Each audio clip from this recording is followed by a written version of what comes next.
बशीर बद्र साहब का एक शेर है कि दुश्मनी जमकर करो, लेकिन ये गुंजाइश रहे जब कभी हम दोस्त हो जाएं तो शर्मिंदा ना हो। झारखंड में झामुमो और कांग्रेस की दोस्ती लड़खड़ाते गठबंधन को समय संभाल लेने की गुंजाइश पर ही टिकी है, वरना झामुमो के साथ अलायंस में अगर भाजपा होती तो झामुमो संभलती नहीं, टूट जाती।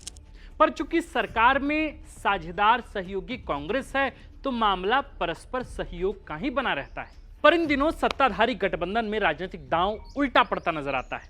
झारखंड में कांग्रेस बड़े भाई झामुमो से दोस्ती कम दुश्मनी ज्यादा निभा रही है, और यही वजह है कि इसमें भाजपा को भी मजा आ रहा है और भाजपा की सहयोगी आजसू को भी। मामला चाहे पेशा कानून के जरिए आदिवासियों का समर्थन हासिल करने की मंशा का हो, या पलामू, गढ़वा और खूंटी में उपजे भाषा विवाद पर जनता की सहानुभूति बटोरने का, मामला चाहे फ्लाईओवर ब्रिज में आदिवासियों की अनदेखी का हो, या फिर हेमंत के गढ़ बरहेट में हूल दिवस पर पदयात्रा निकालने की तैयारी का।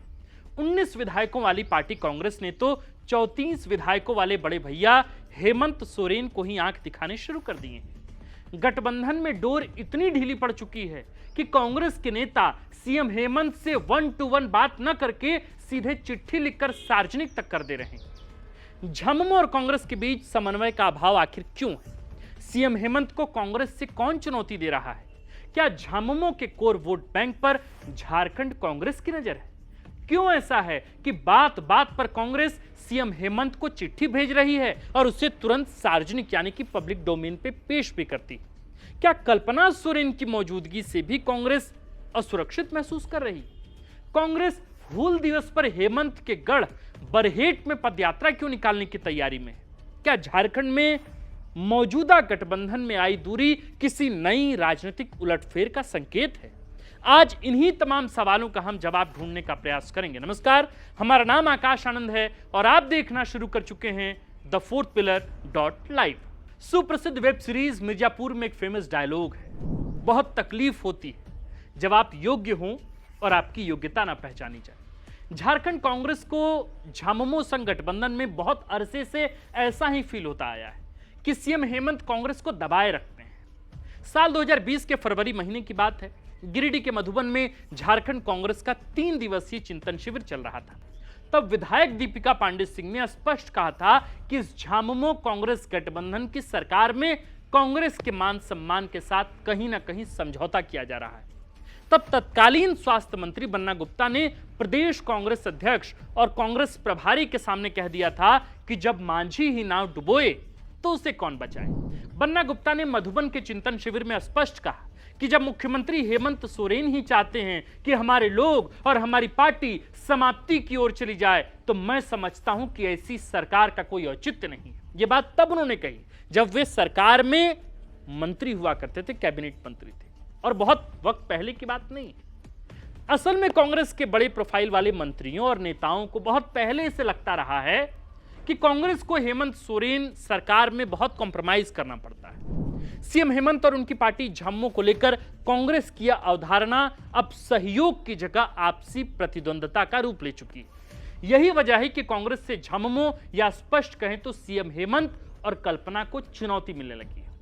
बात इतनी ही नहीं, अब हम थोड़ा तथ्यों और तर्कों सहित इसे 3 अलग अलग हालिया घटनाक्रमों से भी डिकोड करने की कोशिश करते हैं।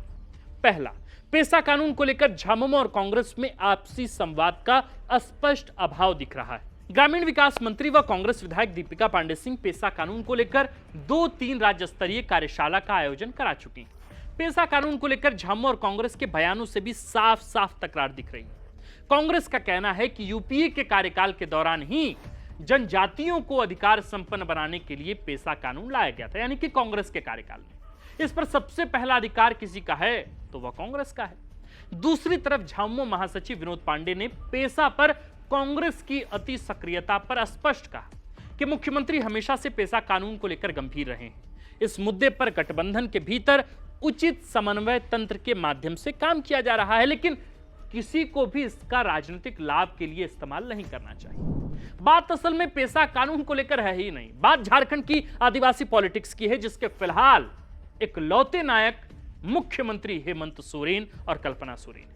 कांग्रेस पेशा कानून लागू करने की आड़ में इसका पूरा क्रेडिट चाहती है ताकि आदिवासी पॉलिटिक्स में झामुमो या सीएम हेमंत की जगह ली जा सके। यही वजह है कि पेशा कानून के लिए आयोजित कार्यशाला में कांग्रेस प्रदेश प्रभारी से लेकर प्रदेश अध्यक्ष व नेता से लेकर विधायक व मंत्री तक दौड़ लगाने से नहीं चूक रहे। पेशा को लेकर कांग्रेस द्वारा आयोजित कार्यक्रम में तो स्वास्थ्य मंत्री इरफान अंसारी ने यहां तक कह दिया कि इस मसले पर मुख्यमंत्री और झारखंड मुक्ति मोर्चा से भी परामर्श कर लेनी चाहिए। अब मंत्री इरफान के बयान से भी यह संदेश गया कि पेशा को लेकर झामुमो और कांग्रेस के बीच समन्वय नहीं है। यहीं से गठबंधन में पड़ी दरार का एक और सच सामने आ गया। अब हमने कहा था आपको इससे पहले कि हम आपको अलग अलग घटनाक्रमों से गठबंधन में पड़ी दरार के बारे में बताएंगे। अब चलिए दूसरे घटनाक्रम पर। आगामी 30 जून को हूल दिवस है। जाहिर है कि सीएम हेमंत उसी दिन भोगनाडीह जाएंगे, बरहेट जाएंगे।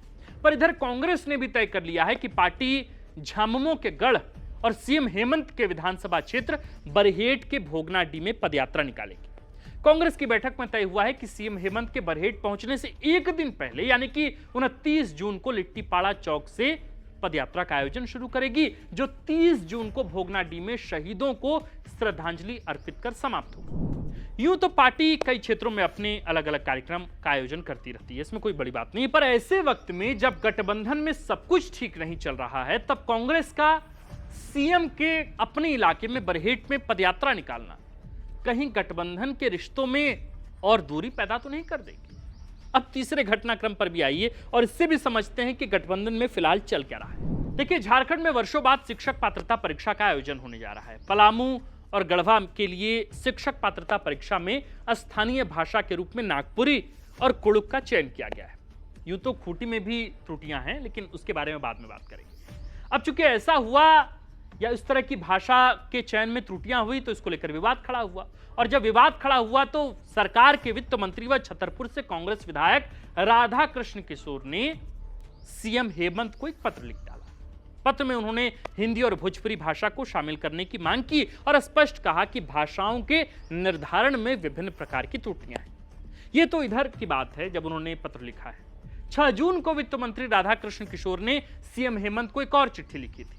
उस चिट्ठी में उन्होंने अनुसूचित जाति आयोग और परामर्शदात्री परिषद के गठन की मांग उठाई थी। यानी कुल मिलाकर कांग्रेस नेता राधा कृष्ण किशोर ने चिट्ठी लिखकर उसे सार्वजनिक किया और दलित पॉलिटिक्स को भी हवा दे डाली, और भाषा वाले मुद्दे पर भी चिट्ठी भेजकर अपनी ही सरकार को कटघरे में खड़ा कर दिया। झामुमो के अंदर खाने से कहा गया कि कांग्रेस नेता आपसी संवाद से चीजों को सुलझाने की बजाय सीधे पत्र लिखकर अपनी पॉलिटिक्स चमकाने में लगे हैं, और इससे भी एक तरह से गठबंधन में दरारें दिखनी शुरू हो गई। अब थोड़ा चौथे घटनाक्रम पर भी आइए और इससे भी समझते हैं कि फिलहाल गठबंधन में क्या चल रहा है। देखिए, हाल ही में सिरमटोली फ्लाईओवर का उद्घाटन सीएम हेमंत सोरेन ने किया। इस फ्लाईओवर के निर्माण में केंद्रीय सरना स्थल के ठीक मुख्य द्वार पर बने रैंप को लेकर खूब विवाद गहराया। झारखंड बंद का आह्वान भी हुआ था, पर इस फ्लाईओवर का उद्घाटन जब सीएम हेमंत ने किया तो पूर्व मंत्री व लोहरदगा से वर्तमान कांग्रेसी विधायक रामेश्वर उरांव ने अपनी ही सरकार को घेरते हुए स्पष्ट कहा कि फ्लाईओवर के निर्माण में आदिवासी भावनाओं की अनदेखी हुई और आनन फानन में इसका उद्घाटन करने से आदिवासी भावनाएं आहत हुई। कांग्रेस की इस तीखी प्रतिक्रिया के बाद झामुमो के अंदर यह मैसेज गया कि कांग्रेस आदिवासियों की सहानुभूति बटोरकर झामुमो को बैकफुट पर करना चाहती है। बीते कुछ हफ्तों से गठबंधन के अंदर कांग्रेस और झामुमो के बीच उठापटक जारी है। झामुमो को कांग्रेस का आदिवासी पॉलिटिक्स नागवार गुजर रहा है, जबकि कांग्रेस हर मोर्चे पर गठबंधन के नेता व बड़े भाई सीएम हेमंत के लिए चुनौती पेश कर रही है। फिलहाल स्थिति ऐसी है, और अंदरूनी खबर है कि फिलहाल प्रदेश अध्यक्ष, कांग्रेस प्रदेश अध्यक्ष कई अन्य मसलों पर चिट्ठियां लिख रहे हैं, लेकिन आपसी संवाद स्थापित नहीं हो पा रहा है। और साफ साफ दिख रहा है कि झारखंड मुक्ति मोर्चा और कांग्रेस के बीच समन्वय फिलहाल वैसा नहीं है, चाहे वो पेशा के मुद्दे पर हो, चाहे भाषा विवाद को लेकर हो, या फिर हाल के दिनों में आपने देखा सिरमटोली फ्लाईओवर को लेकर हो। ये तमाम विवाद ये बतला रहे हैं कि गठबंधन में चीजें अस्थिर नहीं है, और ये एक राजनीतिक संकेत भी है। फिलहाल इसको लेकर हमने जो भी आपको चीजें बताई, इसके अलावा भी आपको कुछ अन्य बिंदुएं भी दिख रही हो जिससे आपको लगता हो कि गठबंधन में चीजें सामान्य नहीं है, तो आप हमें कमेंट कर नीचे बता सकते हैं। आप देख रहे थे द फोर्थ पिलर। हमारा नाम आकाश आनंद है, कैमरे के पीछे हैं नीरज। शुक्रिया।